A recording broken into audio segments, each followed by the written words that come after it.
자, 이제 돈 되는 섹터 테마로 오늘 또 장에서 돈 되는 섹터 찾고 종목까지 선정해서 알려드리도록 하겠습니다. 자, 오늘 돈 되는 섹터의 테마는 독립리서치 P&J 손창현 팀장과 함께하겠습니다. 팀장님, 안녕하세요. 네, 안녕하십니까? 네, 반갑습니다. 네. 자, 오늘은 또 어떤 돈 되는 섹터 선정을 해주셨을까요? 손창현 팀장의 선택, 오늘의 돈 되는 섹터 첫 번째부터 바로 공개하도록 하겠습니다. 자, 첫 번째 돈 되는 섹터는 우주항공 관련된 테마 섹터를 주셨는데 오랜만에 사실 우주 관련된 섹터가 최근에 조정을 많이 받았었잖아요. 스페이스X 상장되고 나서는 거의 제자리로 돌아오는 수준, 주가가 많이 빠졌는데 이게 참 스페이스X랑 연동이 너무나 강하게 페어링이 되다 보니까 최근에 또 스페이스X가 올라오니까 같이 주가가 좀 올라오고 있습니다. 자, 이 추세가 그냥 일시적인 걸까요? 아니면 계속 좀 이어질 수 있을까요? 팀장님 어떻게 보세요?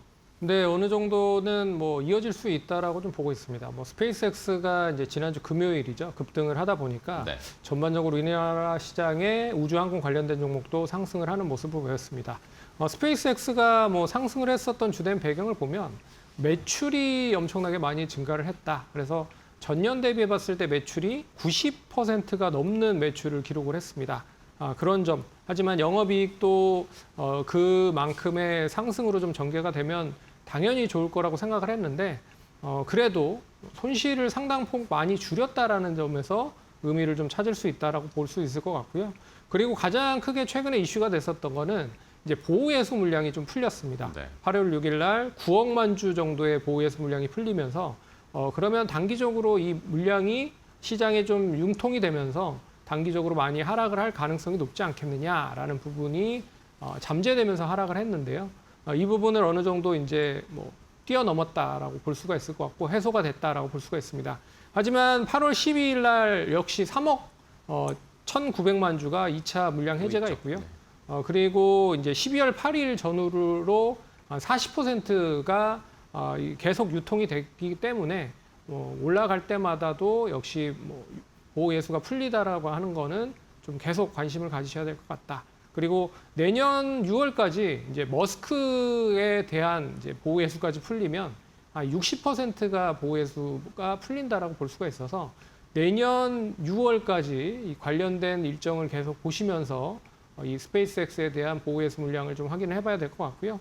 그리고 우리나라에서 이제 정부가 이 재사용 발사체 운용 관련돼서 2차 우주 센터 건립 소식을 진행을 하겠다라는 이야기도 좀 이슈가 되는 것 같습니다. 이게 후보지 결정이 이제 지난주부터 시작을 해서 광주랑 지금 제주가 응모를 했다라고 하고요. 10월에 어떻게 보면 부지가 선정이 된다라고 합니다. 그러면서 재사용 발사체를 위한 우주 센터를 우리나라 쪽에서 건립을 하면 당연히 이제 2030년 이후에 10기 이상의 재사용 발사체를 발사를 할 거다라는 기대감이 동반되면서 상승을 하고 있다라고 볼 수가 있습니다. 그래서 전반적으로 스페이스X에 대한 기대감, 거기에 우리나라 정부 쪽에서의 우주센터 건립에 대한 이슈가 더해지면서 오늘 상승을 하고 있다라고 보시면 될 것 같고요.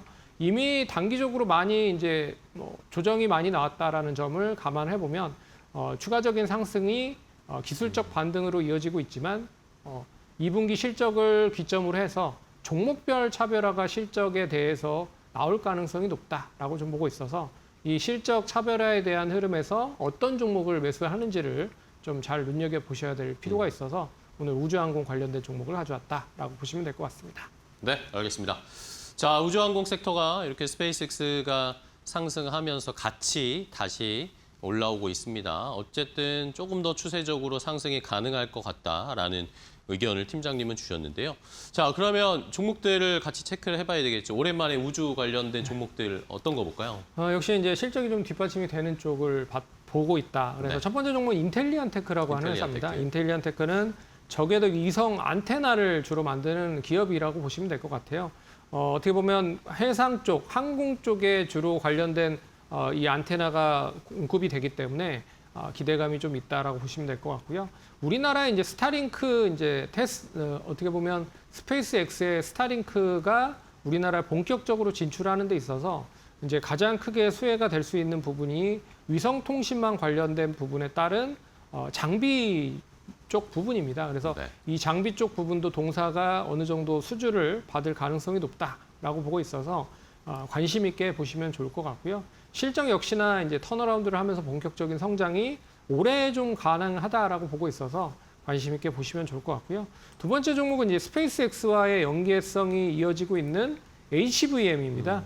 뭐 아시는 바와 같이 이제 로켓 엔진용 첨단 금속 소재를 공급하고 있는 상황이고요. 이게 장기 공급으로 계속적으로 이어지고 있기 때문에 실적이 단기적으로 상승을 하고 있는 뿐만 아니라 중장기적인 흐름에서도 계속 수주 모멘텀이 이어질 수 있다고 보고 있어서 바닥권에서 어느 정도 탈피가 되는 시점으로 관심 있게 봐야 되지 않을까 그렇게 좀 보고 있습니다. 네, 알겠습니다. 자, 인텔리안테크와 HVM, 어쨌든 우주항공 쪽에서도 실적이 좀 뒷받침되는 숫자가 보이는 그런 종목들로 이제는 저희가 집중을 해야 되겠죠. 스페이스X 상장할 때 그런 테마성 움직임보다는 실적 기반으로 저희가 종목도 선택을 해봐야겠습니다. 자, 그럼 마지막으로 또 하나 탑픽 종목, 우주항공주 중에 탑픽 종목은 뭘로 보세요? 네, 우주항공 중에 탑픽 종목은 하나에어로스페이스를 관심 있게 봐야 되지 않을까 보고 있습니다. 왜 그러냐면 미국의 이제 이란 전쟁으로 인해서 장거리 정밀 유도 미사일에 대한 재고 부족이 계속 장기화가 되고 있다. 네. 그러면 동사가 이제 천무나 여러 가지 방산 관련된 부분을 안정적으로 수주를 하고 있어서 동사에 대한 그런 매출이 상대적으로 빠르게 올라올 수 있는 거리가 만들어졌다라고 보고 있고요.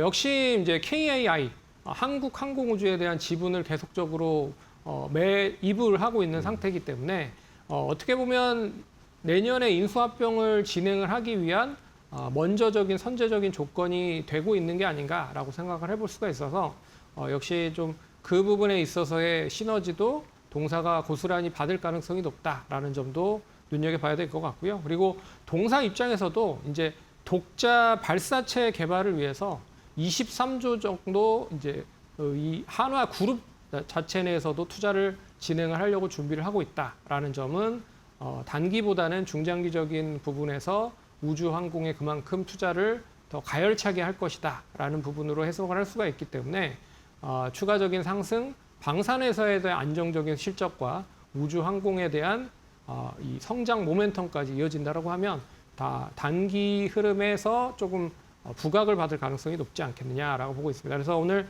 116만 원 정도 유지가 되고 있는데 116만 원 내외에서 충분히 매수 가능하다라고 볼 수가 있을 것 같고요. 1차적인 목표가 130만 원 그리고 손절가는 100만 원 제시를 해드릴 테니까 참고하시면 좋을 것 같습니다. 네, 알겠습니다. 자, 하나에어로스페이스를 탑픽 종목으로 주셨습니다. 물론 뭐 방산주이기도 하지만 우주 관련된 산업도 함께하고 있는 게 하나에어로스페이스죠. 카이 또 한국항공우주에 만약에 인수를 하게 되면 시너지도 기대를 해보면서 우주항공 쪽 산업의 밸류도 한번 잘 생각을 해봐야 하는 타이밍이다라는 의견을 주셨습니다. 자, 첫 번째 돈 되는 섹터는 우주항공 섹터를 먼저 체크를 해봤습니다. 자, 다음 두 번째 돈 되는 sek터 또 어떤 걸 선택하셨을까요? 두 번째는 반도체 장비주를 선택을 해주셨습니다. 자, 오늘 뭐 삼성전자, 하이닉스는 여전히 조금 약한 모습, 좀 이제 숨고르기를 하고 있는 상황인데 반면에 뭐 코스닥 쪽도 그렇고 코스닥에서도 그렇고 반도체 장비주들이 오늘은 상승 탄력이 매우 잘 나오고 있는데 자, 앞으로 반도체 장비 투자 전략 어떻게 세워볼까요? 아무래도 이제 삼성전자, SK하이닉스 단일 종목 레버리지 ETF로 가장 피해를 많이 봤었던 게 반도체 소부장이 아닐까라고 볼 수가 있습니다. 왜냐하면 이 반도체 소부장에 있는 종목을 팔고 되레 단일 종목 레버리지 ETF를 많이 산 투자자들이 많을 거라고 보고 있어요. 그리고 그 반도체 소부장 단의 ETF도 팔고 단일 종목 레버리지 ETF로 많이 매수를 했다라고 보고 있어서 가장 피해를 많이 받았었던 반도체 소부장 단에 있는 종목이 이제는 좀 재가치를 받으려고 준비를 하고 있다라는 점. 그리고 코스닥 시장이 반등을 하면 당연히 낙폭이 컸었던 반도체 소부장 단에 있는 종목으로 매기가 몰리고 있다라는 점도 눈여겨봐야 될 것 같고요. 여기전이 이제 SK하이닉스가 지난주에 용인과 그리고 청주 공장에 54조를 들여서 팩 공장 투자 계속 확대를 하겠다라는 얘기가 나오고 있어서 거기에 대한 수주 모멘텀 이어질 수 있을 거라 보고 있고요. 그리고 또 뭐 레오폴드라고 하는 이제 미국의 헤지펀드 관련된 그런 운용을 하고 있는 그 투자자가 최근에 이제 뭐 청산이 어느 정도 됐었죠, 헤지펀드가. 네. 근데도 불구하고 반도체 비상장 기업 장비 쪽에도 투자를 6천억 정도 하고 있다라는 이야기가 오늘 좀 나왔다라는 점. 그러면 반도체 장비 쪽에서는 수주 모멘텀이 여전히 이어질 가능성이 높지 않겠느냐라고 생각을 하고 있어서 이 관련된 기대감이 동반되면서 상승을 하고 있다 정도로 생각을 하시면 될 것 같아서 반도체 장비 관련된 종목을 가지고 왔다라고 보시면 될 것 같습니다. 네, 좋습니다. 자, 과연 낙폭이 컸는데 이걸 만회하는 상승이 어느 정도 나올 수 있을까 기대는 좀 해봐야 하겠고요. 자, 그러면 반도체 장비주들 중에 많은데 어떤 거 보세요? 네, 첫 번째 종목은 이제 파크 시스템즈를 파크 시스템즈. 관심 있게 봐야 될 것 같다라고 말씀을 드려야 될 것 같습니다.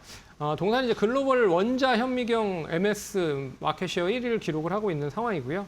선단 공정에 이어서 후공정 관련된 부분까지 장비 수주가 확대된다고 하면 다시 한번 관심을 좀 가지실 필요가 있다라고 보고 있습니다. 두 번째 종목은 이제 한미반도체입니다. 한미반도체는 이제 HBM 관련된 이제 TC 본딩에 대한 MS 1위를 기록을 하고 있는데 올해 연말이나 내년까지는 이제 HBF 낸드 쪽 관련된 부분으로 다시 이제 장비 관련된 부분이 수주가 된다라고 하면 다시 이제는 HBM에서 HBF 쪽으로도 이 공급에 대한 수주가 좀 다변화될 가능성이 높다라고 보고 있어서 관심 있게 봐야 되는 시점이 아닐까라고 제시를 해드리도록 하겠습니다. 네.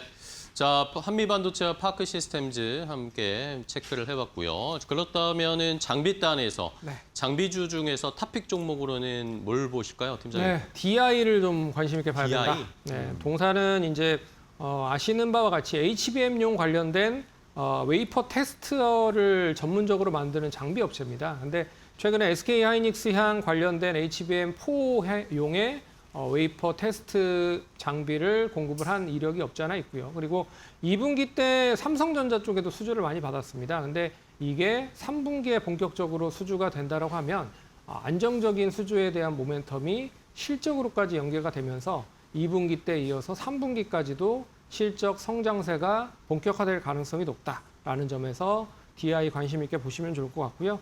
오늘 24,650원 기록을 하고 있는데 24,500원 내에서 충분히 매수 가능하다라고 볼 수가 있을 것 같고 1차적인 목표가는 3만 원 제시 한번 해보도록 하겠고요. 손절가는 22,000원 제시해 드리도록 하겠습니다. 네, 알겠습니다. 자, 이렇게 반도체 장비주들도 잘 보셔야 된다라는 강조를 해주셨습니다. 오늘도 뭐 코스닥에서 많이 올라가고 있지만 좋은 종목들 좀 추려드렸으니까 DI를 탑픽 종목으로 오늘 알려드렸으니까 잘 살펴보시기 바랍니다. 자, 오늘 돈 되는 섹터인 테마 손창현 팀장과 함께 했는데요. 팀장님 오늘도 좋은 종목 소개해 주셔서 감사하고 다음 시간에 또 뵙겠습니다. 네. 고맙습니다.